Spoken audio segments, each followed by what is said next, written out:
Namaskar. Very warm welcome to all of you to the State Council of Educational Research and Training, Bihar, Patna. So, it's indeed my great pleasure to have you all in the English class for class 9th. Yes, exactly. So, what we are going to do in this English class? किसके बारे में बात करेंगे? So, today in this English class हम किसी और के बारे में नहीं, but we will talk about our most favorite person in our life. Yes, most favorite person. किसको प्यार करते हैं हम सबसे ज़्यादा? Whom do you love the most? Maybe your mother, maybe your father, your brother, your sister. It may be your uncle, it may be your aunt. And how many of you exactly love your grandparents? Yes, I said grandparents. That means grandfather, grandmother. So grandfather and grandmother, ये भी दोनों में से कोई हो सकता है. दादा भी हो सकते हैं, नाना भी हो सकते हैं, दादी भी हो सकती हैं, नानी भी हो सकती हैं. बिल्कुल, इंग्लिश में जिसको ग्रैंड पेरेंट्स कहते हैं या ग्रैंडफादर और ग्रैंडमदर कहते हैं, हमारे यहाँ उसके कई नाम हैं. दादा, दादी, father's father and father's mother. पिता के पिता जो हैं वो grandfather. Grand, the word grand, grand means बहुत बड़े. कहते हैं ना, इट्स अ ग्रैंड वेलकम, बहुत बड़ा स्वागत. ग्रैंड होटल, बहुत बड़ा hotel. So just imagine, grandfather, बहुत बड़े दादा. ग्रैंड मदर, दादी जो बहुत बड़ी होती हैं, घर में सबसे बड़ी होती हैं, सबसे ज़्यादा हम उनको मानते हैं. सिमिलरली मदर्स मदर, माँ की माँ, नानी, she is also grand mother, बहुत बड़ी. एंड मदर्स फादर, माँ के पिता, grand father. So again my question to you, whom do you love the most? And have you ever thought of writing a poem about them? क्या कभी सोचा है कि जिनको हम सबसे अधिक प्यार करते हैं, let's write some words about them, उनके बारे में कुछ लिखें, उनकी आदतों के बारे में, उनकी याद के बारे में, the sweet moments we shared together, जो अच्छे moments हमने उनके साथ बिताए हैं. Have you ever done that? Have you ever thought about it? Perhaps no. Perhaps means शायद. शायद हम में से किसी ने ये काम अभी तक नहीं किया है. We love our many relations. हम बहुत सारे अपने संबंधों को प्यार करते हैं. We love mother also. We love father also. We love grandfather also. We love dadi also, and we love nani also. But we never thought of writing a poem or any story about them. If you have done so, congratulations. अगर किया है, if you have ever done that, कभी किया हो, congratulations. But अगर नहीं किया है, it's never too late. कभी भी देर नहीं होती है. You can still do it. Because the poem which I am going to take today is about the grandmother. Whose grandmother? किसकी grandmother? किसी की भी? नहीं. The poet's grandmother. There is a poet and the poet's name is Ray Young Bear. Yes, you heard me right. Ray Young Bear. बिल्कुल भालू वाले bear की ही spelling है. RAY, Ray, YOUNG, Young and Bear. So the poet is Ray Young Bear and he has written a beautiful short poem about his grandmother, about her memories, about the way he remembers her. जैसे जैसे उनको याद है, उनकी हर उस छवि को he has written his lines about her. उनकी हर छवि को he has captured in his lines. Capture मतलब पकड़ लेना. बिल्कुल उनकी हर छवि को उन्होंने अपनी पोएम में पकड़ा है. He has beautifully expressed. बहुत अच्छे से एक्सप्रेस किया है. But this is what I am telling you. ये मुझे लग रहा है. क्या तुम्हें लग रहा है this poem is beautiful? How will we find out? Let's read the poem first. पहले poem पढ़ते हैं. Then you check that whether this poem is beautiful for you or not. So far I am concerned, जहाँ तक मेरी बात है, I simply loved this poem. मुझे ये poem बहुत अच्छी लगी. Very simple, very sweet. So let's read the poem and find out whether this poem is beautiful and simple for you or not.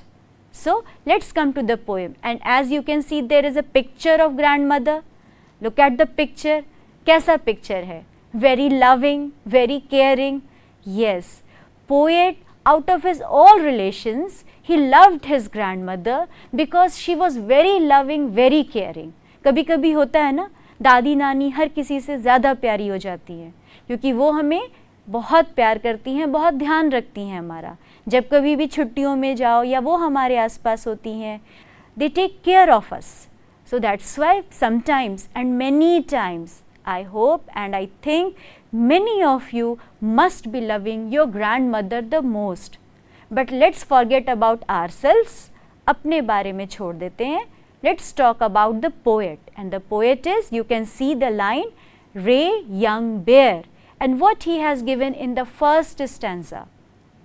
If I were to see, if I were, this is an expression और English में इसका मतलब क्या होता है? If I were, काश मैं या यदि मैं, कहते हैं ना, If I were the Prime Minister of India, अगर मैं देश का प्रधानमंत्री होता. If I were the teacher, अगर मैं टीचर होता. If I were the mother, अगर मैं माँ होती. If I were the education minister, अगर मैं शिक्षा मंत्री होता. तो बिल्कुल उसी तरह से पोएट कहते हैं, If I were to see, अगर मैं देख पाता. किसको? Her shape from a mile away. Mile मतलब बहुत दूर, 1 मील दूर से. If I were to see her shape, अगर मैं उसे, उनके आकार को देख पाता. That means कभी कभी होता है ना, a person is miles away, but the moment you see, you feel a figure, you feel an image. एक छवि सी महसूस होती है. You realize that with this image, this person could be. इस इमेज के साथ तो वही उतनी दूर से आ रहा होगा. एक झलक सी मिलती है. So that's the same thing what the poet says. If I were to see her shape from a mile away, अगर मैं देख पाता उनको, उनके इमेज को, her shape, her image from a mile away, बहुत 1 मील दूर से भी उनका इमेज अगर मुझे दिखता, I would know so quickly, मैं बिल्कुल जल्दी से पहचान जाता. I would know so quickly that it would be her, that it would be her, कि वो बिल्कुल मेरी grandmother ही हैं. The purple scarf and the plastic shopping bag. And what was the usual things? क्यों एकदम जल्दी से पहचान जाता? Because maybe हो सकता है his grandmother had the habit, उनकी आदत थी, wearing a purple scarf and a plastic bag. Plastic bag, yes, plastic bags we should not use, हमें नहीं use करना चाहिए. It's a ban, बिल्कुल मना हुआ है, मना किया हुआ है. ban, ban. Prohibited, स्पेलिंग क्या होती है?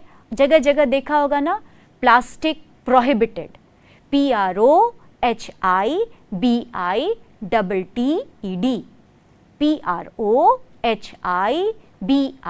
PROHIBITTED. Prohibited. Yes, plastic bags are prohibited. But the poet's grandmother used to carry them along. Whenever she would go to the market or anywhere, she might be using purple scarf and a plastic bag. That's why what the poet says, let's read the lines. This was the image. What happened?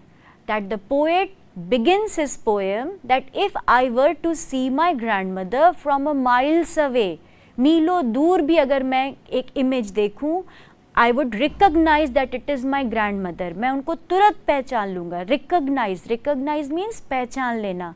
I would know that she is my grandmother. How? That she would always carries a purple scarf and a plastic bag. एक plastic bag or purple scarf, and with that image I would certainly know. Certainly मतलब निश्चित रूप से.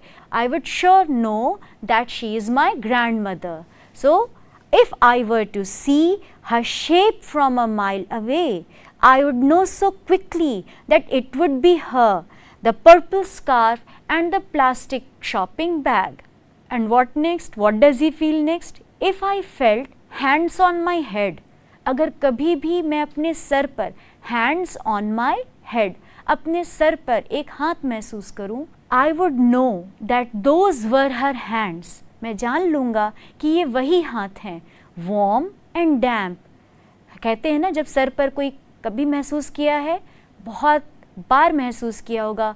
Whenever someone blesses you, आशीर्वाद देते हैं लोग, ठीक है, they bless you, they keep their hands on your head, sir के ऊपर हाथ रखते हैं, तो वो हाथ कैसे महसूस होते हैं?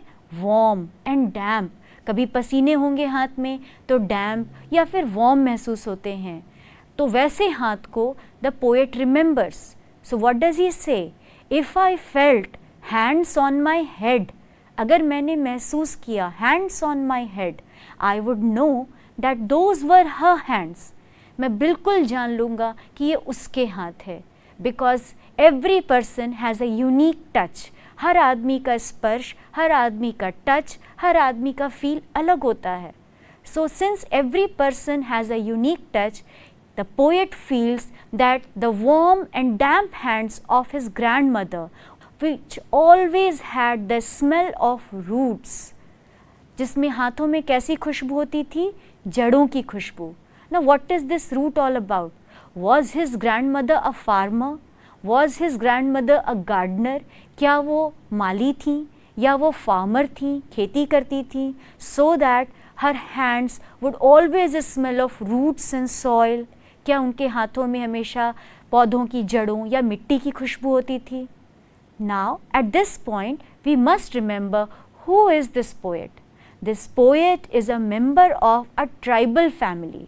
He is not just a European. He is not just an Englishman. He is not just an Indian or Chinese. He is the member of a tribal family and he is Native American.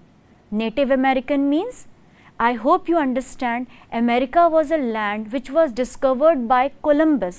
Columbus ने America ढूंढा और उसके बाद उस America पे Europe के बहुत सारे लोग, some Spanish people, some French people, some English people from England, they came there and they settled down। वो वहाँ आए और settle कर गए। But before them, there were many people who were already living on those lands। उस ज़मीन पर पहले से बहुत से लोग रह रहे थे। हमारे यहाँ, if you have ever heard of Santhal tribe, you must have heard in your history and geography lessons that in Jharkhand there are many tribes। Tribes मतलब जनजाति, जो पहले से जंगलों में रहते थे और उनके रहन सहन बहुत कुछ प्रकृति से जुड़ा हुआ था। Their lifestyle was rooted in nature. Nature से जुड़े हुए ये लोग होते हैं and they are completely dependent on it. They do not have modern lifestyle. So the member of Meskwaki tribe, who is the member of Meskwaki tribe? हमारे यहाँ कौन कौन से ट्राइब हैं? संथाल हैं, नागा हैं, खड़िया हैं, मुंडारी हैं। ये सब हमारे यहाँ पाई जाने वाली और ऐसी कई जनजातियाँ हैं। There are many tribes which we find in India, specially in north east, Jharkhand, Andaman Nicobar, and also there are many tribes living in Chhattisgarh and Odisha. But we are talking about the poet Ray Young Bear. We are talking about the poet Ray Young Bear, who was the member of Meskwaki tribe. उनके tribe, उनकी जनजाति का नाम क्या था? Meskwaki. And where this tribe was? This tribe was living in America. ये native American थे, America के मूल जनजाति, मूल निवासी थे। So this poet always feel attached to his grandmother because her hands smelled of roots। क्योंकि दादी माँ के साथ या नानी माँ के साथ, I am not sure whether she was her दादी or नानी, but they commonly call them grandmother। So with his grandmother, अपनी grandmother के साथ he always realized his sense of roots। उन्हें अपनी जड़ों का एहसास होता था। Because definitely he was a modern person, he was educated in a modern way, उनकी पढ़ाई मॉडर्न तरीके से हुई and he was the member of a modern world।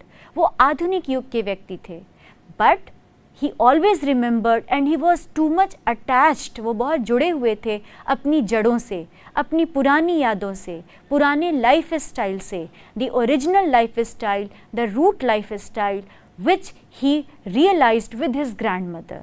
His grandmother was old and she used to live according to the traditions of Meskwaki tribe. Meskwaki tribe अपने जनजाति की जो परंपराएं थी, tradition means परंपरा, tradition, tradition. So with Meskwaki tradition she used to live. That's why whenever a hand was there on the heads of the poet, जब भी उनके हाथ पोएट के सर पर होते थे, he would feel a very damp, a very warm, but with the very warm smell of the roots. अपनी जड़ों की याद में वो खो जाते थे. So in these two stanzas, in दोनों stanzas में, what does the poet say? In a very simple way. If I were to see her from miles away, I will remember her, I will recognize her. मैं तुरंत पहचान लूँगा अगर मैं उसे मीलों दूर से भी देखूं. How will he recognize her?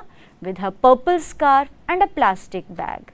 If I would ever feel her hands on my head, उनके हाथ को मैं अपने सर पर महसूस करूँगा, किसी भी हाथ को मैं सर पर महसूस करूँ. If I would ever feel hands on my head, I can remember, I can recognize that it is hers. ये उनके हाथ हैं. Because her hand, her blessings were always warm, damp and filled with the smell of the roots. अपनी जड़ों की यादों, अपनी मिट्टी की खुशबू से वो हमेशा भरे हुए रहते थे. So I will remember my grandmother. See how beautifully and in a very simple way the poet has presented his grandmother to us. A vivid picture, बिल्कुल एक clear picture हमारे सामने है. Let's see what he conveys to us in the next part of the poem. So I hope you can see he is the poet Ray Young Bear. He was very much attached, very much emotional to his native traditions, and he also used to express many times in English and many times in his own language. English बोलते बोलते वो अपनी language में भी अपनी बातें कहते थे. So we can see that how much he remembered his traditions and he was so proud of his traditions. वो अपनी परंपराओं के बहुत उनको गर्व होता था. So let's see the next part of the poem. If I heard a voice coming from a rock, if I heard a voice coming from a rock, चट्टानों के पीछे से, if I heard a voice, अगर मैं कोई आवाज़ सुनता, I would know her, I would know and her words. मैं बिल्कुल पहचान लूँगा कि ये उसकी ही आवाज़ है. It's the voice of my grandmother. It's a message from my grandmother. Would flow inside me and her voice would flow inside me. और उनकी आवाज़ मेरे अंदर बहना शुरू कर देगी. That means I would be so filled with her emotions and touch and the feel and her message. उनकी आवाज़, उनके संदेश मेरे अंदर बहेंगे. Like the light of someone stirring ashes. How? There is the use. किस तरह से? आखिर आवाज़ कैसे बह सकती है? You are listening to my voice, but can you feel that my voice is exactly entering into you? क्या मेरी आवाज़ तुम्हारे अंदर तक पहुँच रही है? Many times we don't, sometimes we do. When we love someone, जब हम किसी को बहुत प्यार करते हैं, then their voice exactly moves inside us. तब उनकी आवाज़, उनकी महक, उनकी यादें, उनका image, everything flows inside us. तो वो हमारे अंदर flow करता है. बिल्कुल उसी तरह like the light of someone, बिल्कुल उस रोशनी की तरह, the one, the person who is stirring ashes. Stirring means हिलाना डुलाना, कहते हैं ना, stirring the pot, stirring the soup. जब चम्मच से हम किसी चीज़ को चारों तरफ से घुमा रहे होते हैं, शरबत पीते हैं, और स्टरिंग द ड्रिंक जो हम चम्मच से चारों तरफ से घुमाते हैं, दैट वी कॉल स्टरिंग. सो उस रोशनी की तरह जैसे कोई राख को इधर से उधर, उधर से इधर चला रहा हो, from a sleeping fire at night. I hope you remember. और आपने कई बार देखा होगा your grand parents who are sitting beside a brazier. Brazier मतलब अंगीठी, छोटी सी अंगीठी, छोटा सा, जो कभी कभी हम लोग बिहार में अपनी भाषा में उसको बोरसी भी कहते हैं. छोटी सी बोरसी, जब उसमें आग खत्म हो जाती है या बिल्कुल सो सी जाती है, बहुत धीमी आग हो जाती है, तो usually the grand people, the grandfather and grandmother, all the old people who are sitting around that brazier, उसके चारों तरफ जो बैठे लोग रहते हैं और हम लोग भी अगर बैठे रहते हैं, we keep stirring the ashes, तो हम उस आग को, उस कोयले को इधर से उधर हिलाते हैं. तो what happens, थोड़ी देर के लिए आग और गर्म हो जाती है और वो आग हमें मिलने लगती है. So this is the same soothing feeling. ये इतनी सूदिंग मतलब बहुत आरामदायक. जब वो आग हिलती है, राख हम हिलाते हैं, उससे फिर हल्की हल्की आँच आने लगती है and we start getting ourselves warm, हम अपने आप को गर्म करने लगते हैं. In the same way, the poet feels that if I heard a voice from the rocks, चट्टानों के पीछे से अगर मैं जब भी आवाज़ सुनूंगा तो मुझे उसकी आवाज़ ऐसी लगती है, I feel that it is simply flowing inside me, वो मेरे अंदर एकदम बह रही है. In the same way as if the ashes have been stirred and the sleeping fire is reaching to me and keeping me warm at night. उसी तरह से जैसे सोई हुई आग को किसी ने हिलाया हो और फिर से उस आग की गर्माहट में मुझे आराम मिल रहा हो. So this is the most beautiful poem which I could feel about grandparents. बिल्कुल, our grandparents are just like this. They are just like the sleeping fire. Whenever we touch them, whenever we feel them, we always get a soothing warm feeling. बिल्कुल, वो जब भी हमारे आसपास होते हैं, in the form of a voice, in the form of an image, in the form of a feeling, we all feel so warm to be near them. उनके पास बैठते ही बिल्कुल we feel like a warm. So this is how the poet describes his grandmother in the most beautiful way. And he remembers her that if I ever were to see from her miles away, बहुत दूर से भी मैं देखूं, I will remember her, I will recognize her that she is my grandmother with her purple scarf and the usual plastic bag. If I would feel any hands on my head, कोई हाथ मेरे sir पर हो, I can remember that it may be my grandmother's hand. Why? Because just the way the grandmother is, her hands had the touch of a warm, damp, and full with the smell of the roots. So with her blessings, I always used to have a warm, damp, and the smell of my roots and the feeling of my roots, my traditions with the blessings of my grandmother. If I would ever hear her voice from the rocks, अगर कभी उनकी आवाज़ मैं कहीं से सुनूं, her voice would just flow inside me, just like the ashes, the warmth of the sleeping fire, which whenever we stir, it gives us, it fills us, it flows in us as a very warmth of the experience. So being with the grandmother is all about having warm emotions and a fond memory. Fond means बहुत प्यारा, F-O-N-D, fond memory of grandmother. That's what we have. The poet from the member of a Meskwaki tribe family who was a Native American, who expressed his feelings, who expressed his experience with his grandmother in beautiful and very simple English poem. The poem is short, the poem has the beauty of being very precise. Precise मतलब बिल्कुल छोटा, बिल्कुल संक्षिप्त, ठीक है. Brevity, the poem is all about having brevity, B-R-E-V-I-T-Y. Brevity means छोटा, संक्षेप पे. So a brief poem, a precise poem, a short poem with clear simple lines just flowing into us the way the memory of grandmother flows into the heart of the poet. जिस तरह से the memory of his grandmother flows into the heart of the poet, जैसे उनकी यादें उनके दिल तक बहती हैं, similarly this poem also flows within us. ये पोएम भी बहुत ध्यान से पढ़ो, बहुत शांति से पढ़ोगे तो लगेगा बिल्कुल तुम अपने ग्रैंडमदर, अपने हर उस प्यारे व्यक्ति के साथ, any person whom you remember, any person whom you love, you can remember, you can just keep on flowing with their voice, with their image, with their feelings, with their blessings, with their beautiful warm company.